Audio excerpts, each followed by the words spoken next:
Hello students.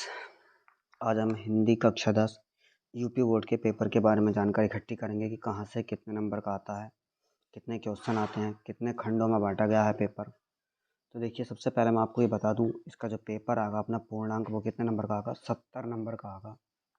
और समय जो दिया जाएगा वो 3 घंटे 15 मिनट का दिया जाएगा। अब बाकी 30 नंबर तो आप सभी जानते होंगे प्रैक्टिकल है हमारे यूपी बोर्ड में, तो 30 नंबर जो है प्रैक्टिकल के आएंगे। अब देखिए, पेपर सबसे पहले समझ लेते हैं कि कितने खंडों में आएगा। मैं आपको बता दूं कि इस बार जो नया सत्र लगा है, नए सत्र में जो सवाल मतलब पेपर आएगा अपना 2023 का जो पेपर आएगा, उसमें हम दोनों के पेपर को 2 भागों में बांटा जाएगा। नंबर 1 खंड आएगा जिसमें बहुविकल्पीय प्रश्न आएंगे, और जो बहुविकल्पीय प्रश्नों की संख्या 20 होगी और पूर्णांक कितने होंगे, 20, मतलब एक विकल्प 1 नंबर का होगा। अब खंड वा है, खंड वा में क्या आएगा, अपने वर्णनात्मक प्रश्न आएंगे और प्रश्न संख्या कुल आएंगी 9, और जो पूर्णांक होगा अपना कितना होगा, 50 नंबर का होगा। तो वर्णनात्मक प्रश्न क्या होते हैं आप सभी जानते ही होंगे। वर्णनात्मक प्रश्न वे प्रश्न होते हैं जिनके बारे में हम तुमको लिखना होता है, डिटेल में बताना होता है कि इसका क्या मतलब है, क्या पूछा जा रहा है। तो वो होते हैं हमारे वर्णनात्मक प्रश्न। तो देखिए, सबसे पहले मैं आपको खंड आ के बारे में ना बता करके खंड बा के बारे में बता रहा हूँ। इसे आप ध्यान से समझना, क्योंकि वो बहुविकल्पीय प्रश्न है, वो 1 मिनट में आप समझ में आ जाएगा, ध्यान से समझना। देखिए, तो सबसे पहले है अपना खंड व वर्णनात्मक प्रश्न। मैंने आपको इसमें बता दिया प्रश्न संख्या जो आएंगी कितनी आएंगी, 9 आएंगी। अब जो भी सवाल मतलब जो भी प्रश्न जितने नंबर का आएगा वो मैं हाथों हाथ आपको लिख कर वो लिखा समझाता रहूँगा, ध्यान से समझना। तो देखिए, सबसे पहला प्रश्न आएगा हमारा, उसमें लिख के आएगा खंड व में, निम्नलिखित गद्यांशों में से किसी एक पर रह गया है, यहाँ मेरा रह गया है पर, मैं लिख देता हूँ, पर आधारित प्रश्नों के उत्तर दीजिए। तो गद्यांश मतलब हम जानते हैं कि हमारी जो हिंदी की किताब है उसे लगभग 3 भागों में बांटा गया है। एक हम तुमों की क्या है, गद्य है, दूसरी काव्य है, तीसरी संस्कृत है। तो हमारे जो गद्य के जो पद्यांश गद्यांश हैं हमारे, उसमें से हमें क्या करा जाएगा, 2 गद्यांश दिए जाएंगे, और 2 गद्यांशों में से हमें एक गद्यांश करना होगा। और जो गद्यांश करना हुआ है उसके नंबर जो है वो हमारे कितने हैं, 6 नंबर का होगा। आपको 2 गद्यांशों से एक ही गद्यांश करना होगा। अब देखिए, अगला प्रश्न है जो दूसरे नंबर, इसके प्रश्नों की जो संख्या नंबर जो है अपने टोटल कितने नंबर का आएगा, 6 नंबर का आएगा।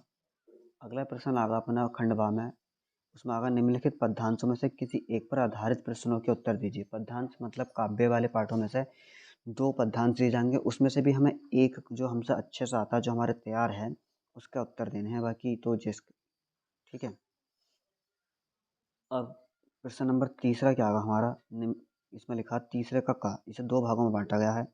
इसमें लिखा है तीसरे के काम में, निम्नलिखित लेखकों में से किसी एक लेखक का जीवन परिचय और उसकी 2 प्रमुख रचनाओं के नाम लिखिए।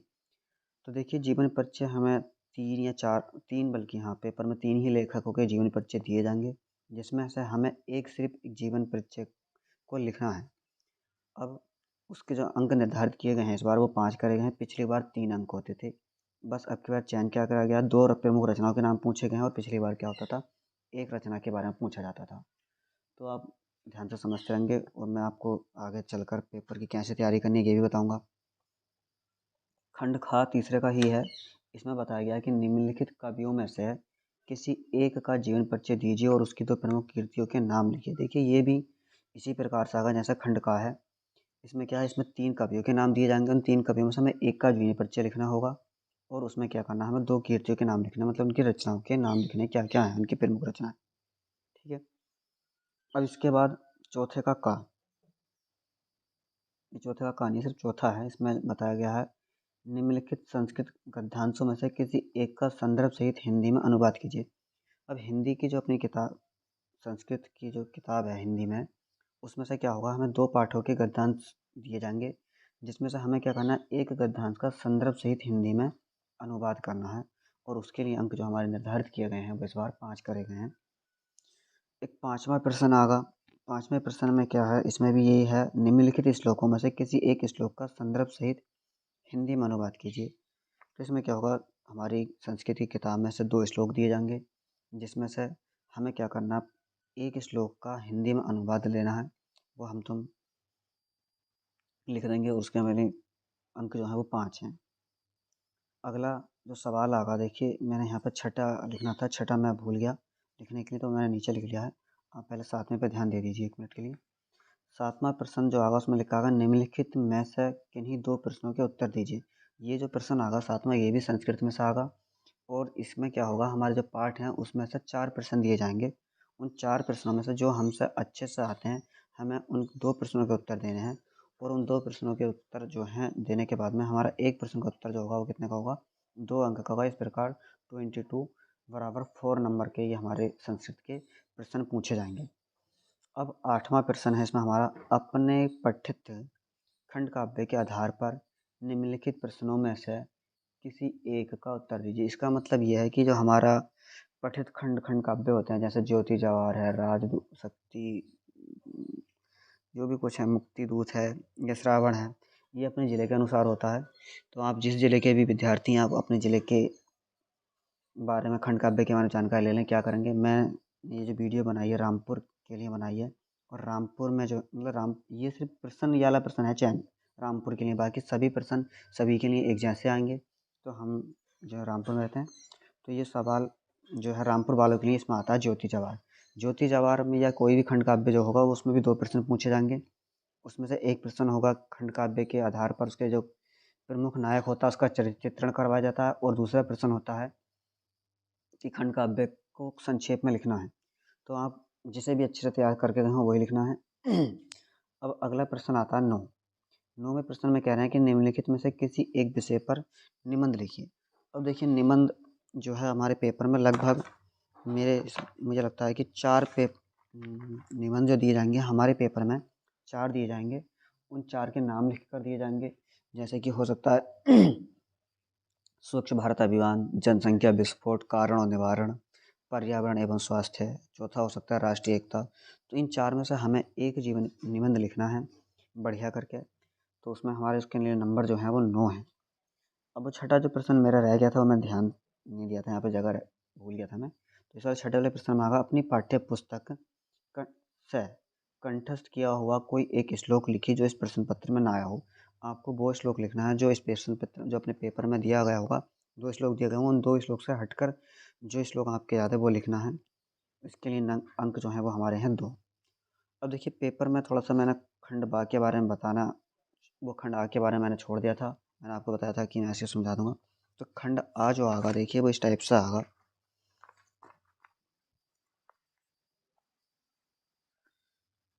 खंड आ में क्या है, इसमें पूछा जाएगा बहुविकल्पीय प्रश्न।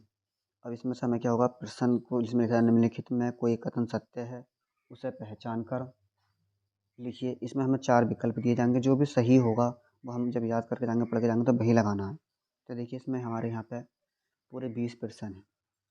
ये देखिए, इनमें से हमारे जो याद हो, जो भी आता है या जो सही उत्तर होता है वो हमें लगाना होगा।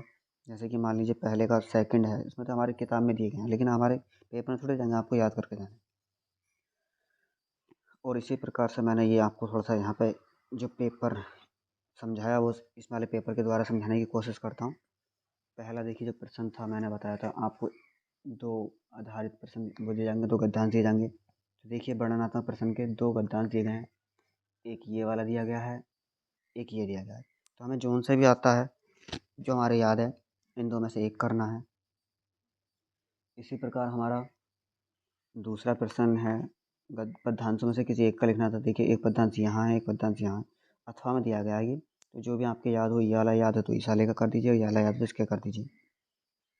फिर इसके बाद तीसरा प्रश्न जो जीवन परिचय के लिए बताया था, इसमें से कह रहे हैं देखिए, निम्नलिखित लेखकों में से किसी एक का जीवन परिचय दीजिए, उसकी 2 प्रमुख रचनाओं के नाम लिखिए। तो यहाँ पर इस प्रकार से 3 जीवन परिचय दिए जाएंगे, ये आपको इनमें से एक का लिखना है। इसी प्रकार खा वाले में देखिए, कवियों के 3 जीवन परिचय के नाम दिए जा रहे हैं, उसमें से हमें एक का लिखना है। जो मैंने बताया चौथा वाला प्रश्न संस्कृत वाला, संस्कृत के 2 प्रश्नों के बारे में दिया गया होगा।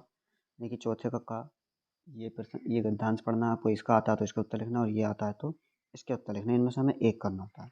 इसी प्रकार से 5वें में श्लोक दिए गए हैं हमें 2, एक यहाँ श्लोक है, एक ये श्लोक है, इसमें से एक करना होता है जो भी याद है। छठा मैंने जो भूल गया था ये है, अपनी पाठ्य पुस्तक से कंठस्थ किया हुआ कोई एक श्लोक लिखिए जो इस प्रश्न पत्र में ना आया हो, वो आपको यहाँ पर लिखना है उत्तर में। इसके बाद 7वें में 4 प्रश्न दिए गए हैं संस्कृत की किताब के, जो हमें 2 लिखने हैं, 8वां अपने खंड काव्य निम्नलिखित में से किसी में से एक का उत्तर दीजिए। देखिए ये खंड काव्य ना कई सारे प्रश्न दिए गए हैं, तो हमारा जो अपने ज़िले का पेपर है, जो जिस ज़िले में हम आते हैं उसमें से एक का लिखना है। बहुत सारे दिए गए हैं, देखिए हर ज़िले का अलग अलग होगा। तो ये हमारे रामपुर का ये है ज्योति जवाहर इनमें से एक में से हमें एक का करना है।